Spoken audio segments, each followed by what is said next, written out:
हरियाणा की एक ऐसी लोकसभा जो अपनी जीत से कम बल्कि अपनी हार के लिए ज़्यादा मशहूर है। बड़े बड़े धुरंधरों ने यहाँ से हार का मजा चखा है। इसका अंदाज़ा आप इस बात से लगा सकते हैं कि भारत की विदेश मंत्री रह चुकी सुषमा स्वराज एक बार नहीं, दो बार नहीं, 3 बार यहाँ से चुनाव हारी हैं। हरियाणा की राजनीति में एक अलग ही वर्चस्व रखने वाले चौधरी भजन लाल यहाँ से चुनाव हार चुके हैं। इसका अंदाजा आप इस बात से भी लगा सकते हैं कि ओबीसी वोट बैंक और एससी वोट बैंक काफ़ी संख्या में होने के बावजूद भी यहाँ से तकरीबन हर बार जीतता है ब्राह्मण कैंडिडेट।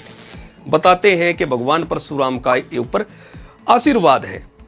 क्या सच है, क्या झूठ है, आंकड़ों के साथ हम बात करेंगे आज की इस वीडियो के अंदर। और इस अनोखी लोकसभा के बारे में हम जानेंगे कुछ छुपे हुए पहलू। तो आइए वीडियो शुरू करते हैं। हम बात कर रहे हैं कर्ण की बसाई हुई नगरी, जी हाँ, करनाल लोकसभा की। और आप देख रहे हैं दी लास्ट टॉप और मैं हूं आपका दोस्त दिनेश शोरान।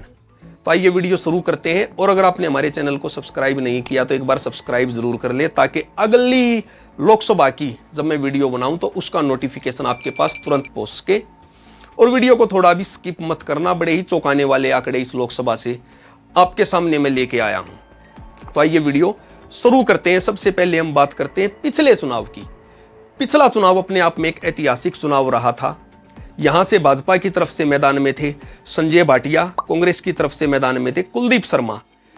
और संजय भाटिया ने आश्चर्यजनक रूप से 1 लाख से नहीं, 2 लाख से नहीं, 3 लाख से नहीं, 6 लाख से ज्यादा वोट मार्जिन से विजय प्राप्त की थी।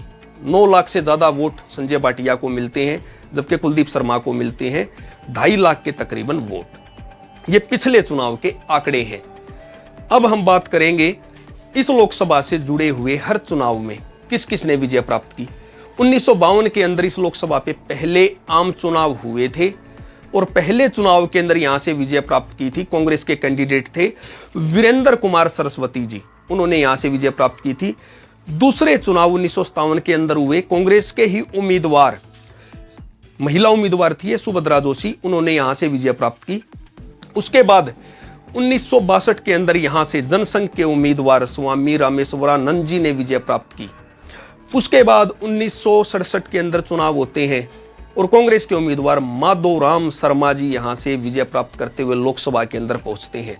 1977 के चुनाव के अंदर पंडित भगवत दयाल शर्मा, जो कि हरियाणा के मुख्यमंत्री भी रहे हैं, प्रथम मुख्यमंत्री थे पंडित जी, वो यहां से विजय प्राप्त करके लोकसभा में पहुंचते हैं।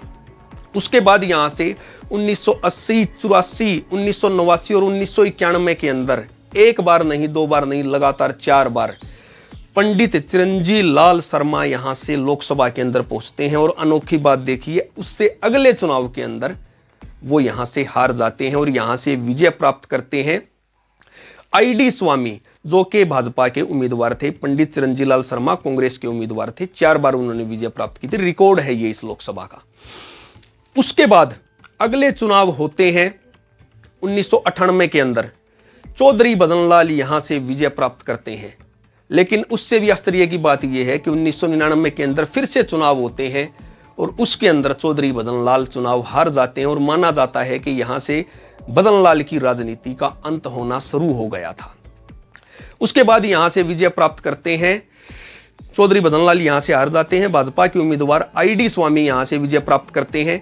1904 के और 1909 के चुनाव के अंदर यहां से विजय प्राप्त करते हैं कांग्रेस के उम्मीदवार अरविंद शर्मा। फिलहाल अरविंद शर्मा भाजपा के अंदर है, लेकिन उस टाइम पे कांग्रेस के टिकट से यहां से चुनाव लड़ रहे थे और 2 बार विजय प्राप्त करते हैं।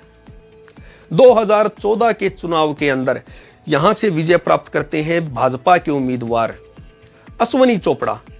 और 2019 की जो मैंने बात की आपको, मैंने बताया था कि यहां से विजय प्राप्त करते हैं भाजपा के उम्मीदवार संजय भाटिया ऐतिहासिक मार्जिन के साथ। अब हम बात कर लेते हैं पिछले 1-2 चुनाव की भी। उससे यहां की स्थिति समझने में आपको आसानी हो जाएगी कि कैसे यहां से परिस्थितियां बदलती हैं और कैसे यहां से वोट बैंक की राजनीति शुरू होती है। अगर हम बात करें 2009 के चुनाव की, 2009 के चुनाव में अरविंद शर्मा, जो कि कांग्रेस के उम्मीदवार थे, उन्होंने 3 लाख से ज्यादा वोट प्राप्त करते हुए यहां से विजय प्राप्त की थी। दूसरे स्थान पर रहते हैं बहुजन समाज पार्टी के उम्मीदवार वीरेंद्र मराठा, जो कि 2,28,000 के लगभग वोट प्राप्त करते हैं। बड़े ही आश्चर्य की बात है ये कि दूसरे स्थान पर बहुजन समाज पार्टी के उम्मीदवार यहां से थे। तीसरे स्थान पर रहते हैं भाजपा के उम्मीदवार ईश्वर दयाल शर्मा, जो कि 2 बार यहां से सांसद बन चुके हैं। ID स्वामी, जिसका मैंने पहले भी जिक्र किया था। चौथे नंबर पर रहते हैं डॉक्टर रमेश छाबड़ा, 49,000 के लगभग उन्हें वोट प्राप्त होती है। अगर हम बात करें 2014 के आम चुनाव की, तो यहां से अश्वनी कुमार चोपड़ा लगभग 6 लाख वोट प्राप्त करते हुए विजय प्राप्त करते हैं। दूसरे स्थान पर रहते हैं कांग्रेस के उम्मीदवार अरविंद शर्मा, जो कि 2,34,000 के लगभग वोट प्राप्त करते हैं। तीसरे स्थान पर रहते हैं INLD के कैंडिडेट जसविंदर संधू, जिन्हें 1,87,000 वोट प्राप्त होती हैं। और चौथे स्थान पर रहते हैं बहुजन समाज पार्टी के उम्मीदवार वीरेंद्र मराठा, जो कि 1,02,000 के लगभग वोट प्राप्त करते हैं। पिछले आम चुनाव के अंदर वो दूसरे स्थान पर थे, अब की बार वो चौथे स्थान पर आ जाते हैं। इस लोकसभा के अंदर 9 विधानसभाएं हैं, जिनका अपना ही एक महत्व है। इनके आंकड़े, वर्तमान में कौन कौन यहां से विधायक, किस पार्टी का दबदबा है, ये अगर आप समझ लेंगे तो आपको और भी आसानी होगी इस लोकसभा को समझने में। तो सबसे पहले हम बात करें नीलोखेड़ी। नीलोखेड़ी से धर्मपाल गोंदर जी विधायक हैं फिलहाल। इंद्री से रामकुमार कश्यप जी, जो कि भाजपा के उम्मीदवार हैं, वो यहां से विधायक हैं। करनाल से अगर हम बात करें, हरियाणा के 2 बार के मुख्यमंत्री रह चुके मनोहर लाल खट्टर करनाल विधानसभा से चुनाव जीतकर विधानसभा के अंदर पहुंचे थे और बाद में मुख्यमंत्री बने थे। गरोंडा की बात करूं मैं, हरविंदर कल्याण जी यहां से, जो कि भाजपा के उम्मीदवार हैं, विधायक हैं।